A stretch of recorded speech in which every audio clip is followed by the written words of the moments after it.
بسم الله الرحمن الرحيم الصلاة والسلام على رسوله الكريم أما بعد হাদিসের কিতাব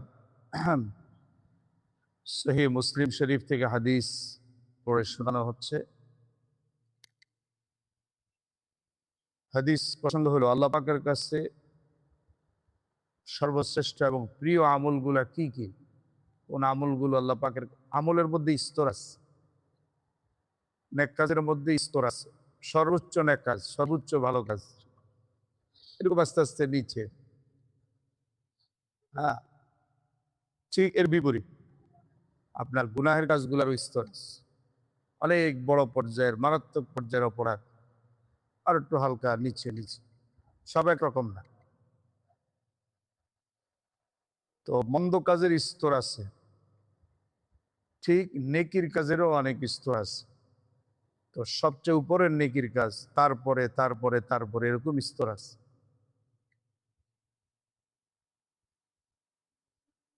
তো সর্বোত্তম আমল কি কি আমল আছে এই সম্পর্কে হাদিস হযরত সাঈদ ইবনুল মুসাইয়্যিব তিনি হযরত আবু হুরায়রা রাদিয়াল্লাহু আনহু থেকে হাদিস বর্ণনা করেন।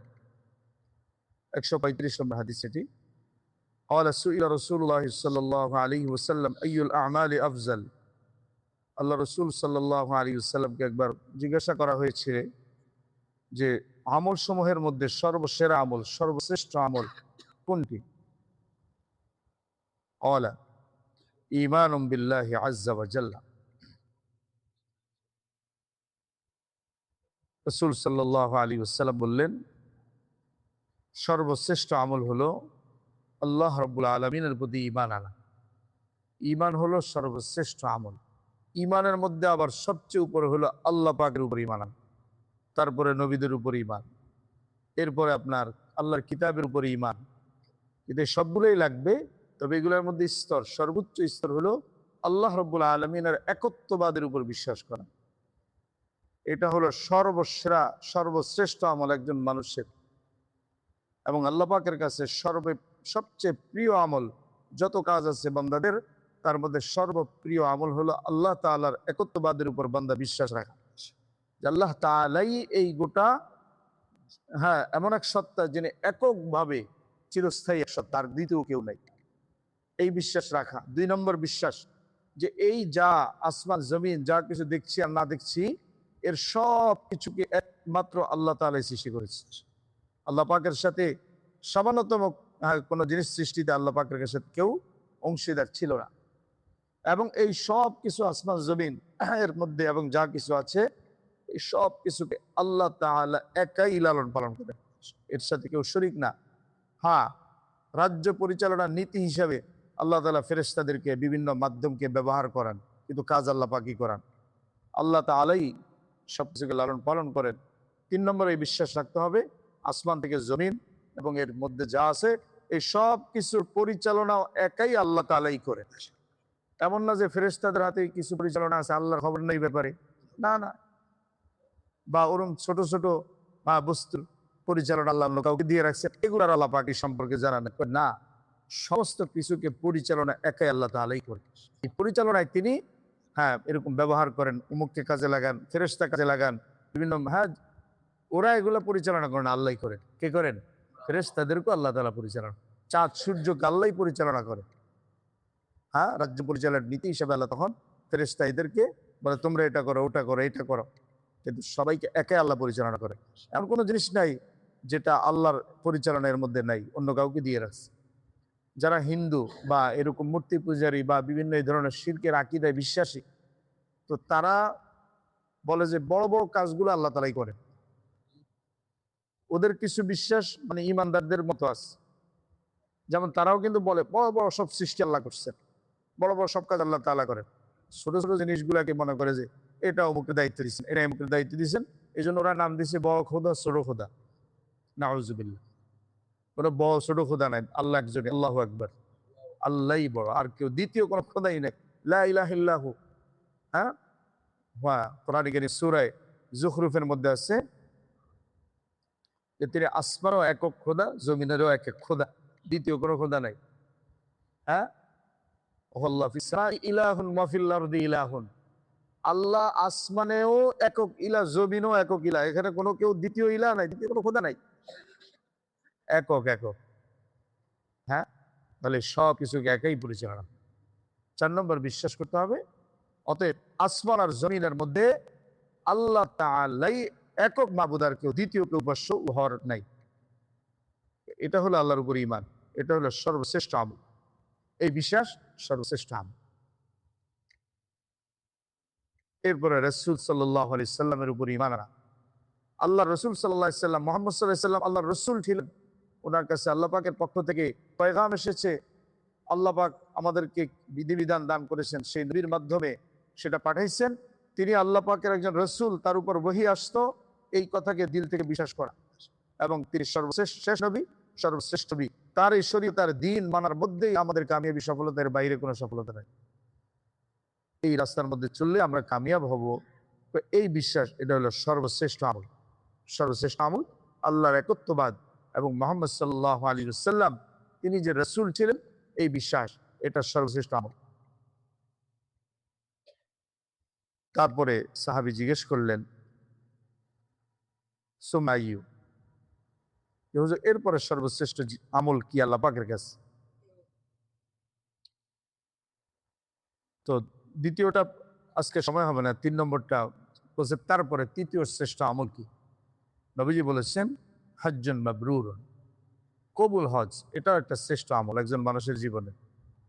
হাদিস আসতেছে, শ্রেষ্ঠ আমল সময় মতো নামাজ পড়া। নামাজকে তার সময়ের মধ্যে আদায় করা, এটা সর্বশ্রেষ্ঠ। ইবারের পরে সবচেয়ে গুরুত্বপূর্ণ বিধান, সমস্ত শরীয়তের মধ্যে নামাজ বিধান, সমস্ত শরীয়তের মধ্যে নামাজের বিধান ছিল ইমানের পরে দ্বিতীয় বিধান।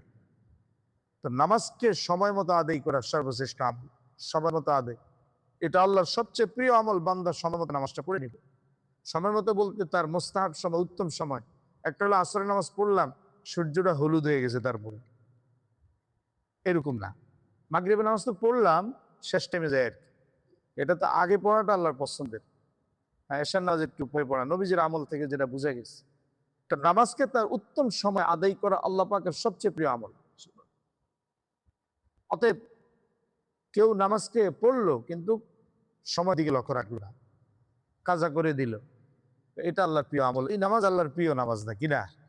ওই নামাজই প্রিয় যেটা সময় মতো বান্দা আদায় করে নিবে, আল্লাহর কাছে প্রিয় আমল। আল্লাহ আমাদেরকে নামাজের পরে গুরুত্বশীল হওয়ার তৌফিক দান করেন, নামাজের গুরুত্ব বুঝার তৌফিক দান করেন। বলছে আরেকটা শ্রেষ্ঠ আমল হলো কবুল হজ। কবুল হজ কাকে বলে? হজ কবুল হওয়ার আপনার 2টা মাপকাঠি আছে। কারো হজ কবুল হয়, হজ কবুল এটা বুঝবে কিভাবে? 1 নম্বর হলো বাহ্যিক উপায় আছে। কবুল হজ কিনা এটা বোঝার একটা বাহ্যিক উপায়, আর একটা হলো ভিতরগত একটা উপায় আছে। বাহ্যিক উপায় হলো, হজকে যদি কেউ তার হজের যাবতীয় মাসলা মাসাইল সহ, হজের যত মাসলা আছে, ফরজ, ওয়াজিব, সুন্নত, মুস্তাহাব, আর এগুলা নিষিদ্ধ জিনিস, এই সব মাসলা অনুযায়ী যদি কেউ হজ করে, তাহলে এটা কবুল হবে। এই হজ কি হবে? মাসালাই ঠিক নাই, এটা এই আমল কবুলের আর কোনো আশা করছি না। কারণ আল্লাহ তাআলা তো বিধান দিয়েছেন, আল্লাহ বিধান অনুযায়ী আমি কাজ না করলে তো আল্লাহ কবুল করবেন না। আমি মন মতো আমল করলাম, নামাজ পড়লাম, তো নামাজ কবুল হবে কিনা? 1 নম্বর হলো নামাজকে পুরা মাসালা অনুযায়ী আদায় করেছে কিনা, আগে এটা দেখতে হবে। তারপরে দ্বিতীয় পর্যায়ের কবুল। 1 নম্বর তো এই কথা, এই আমলটা আমার আল্লাহর বিধান অনুযায়ী, নবীর তরিকা অনুযায়ী হয়েছে কিনা, 1 নম্বর এটা মিলতে হবে। তাহলে কবুল হওয়ার প্রাথমিক এটা পর্যায়। এটা যদি না হয়, মানে এলেম অনুযায়ী করা, প্রথম ধাপেই যদি বাদ পড়ে যায়, এই মেহনত এগুলা কোনো কাজে লাগতেছে না, কবুলিয়াতের আশা করা যায় না। অজু করেছে একজন মানুষ, কিন্তু অজুই হইল না, নামাজও পড়তেছে, তো এই মেহনত আল্লাহর কাছে কবুল হবে না। কারণ আল্লাহ তাআলা জানা বা এলেম শিখা, এলেম অনুযায়ী করাকে আল্লাহ উপর থেকে এলেম নাজিল করে দিয়েছে। 1 নম্বর হলো যে হজকে তার সব মাসালা লক্ষ্য করে সে আদি করছে। তাহলে হজ করতে গেলে আগে মাসালাগুলো ভালো করে শিখে নেই। শুধু হজই না, যে কোনো আমলই আমি করতে গেলে, এটা যদি আল্লাহ দরবারে মাকবুল বা গ্রহণযোগ্য বানাইতে চাই, প্রথম কাজ হলো এটাকে আমি আল্লাহর হুকুম অনুযায়ী, নবীর তরিকা অনুযায়ী আগে এটা জানতে হবে, তারপরে এই আমলটা এইভাবে করবো। তারপরে আশা করি যে আল্লাহ কবুল করবেন ইনশাআল্লাহ। আমি আল্লাহ তাআলার যেইভাবে করতে বলছেন এটা গুরুত্বই দিলাম না, মন মতো করে দিছে, আর মনে করি আল্লাহ পছন্দ করে নেবেন, এটা এত সহজ বিষয় না।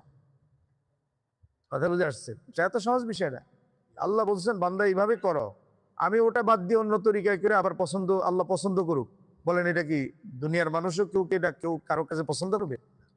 তো এক নম্বর তো হলো আমার আল্লাহর হুকুমকে সেটা দেখে নবী কিভাবে করতে বলছেন সেটাও দেখতে হবে। এই মেহনতটা অনেক কঠিন একটা মেহনত। এলেম শিখার মেহনত কি, এটা অনেক কষ্টের মেহনত, কিন্তু এটা সহজ বিষয় না। এলেম শিখা কিন্তু কঠিন, অনেক কঠিন কাজ। একজন মানুষ আল্লাহ পর্যন্ত পৌঁছতে 3টা আপনার ঘাটি, কঠিন ঘাটি পার করা লাগে।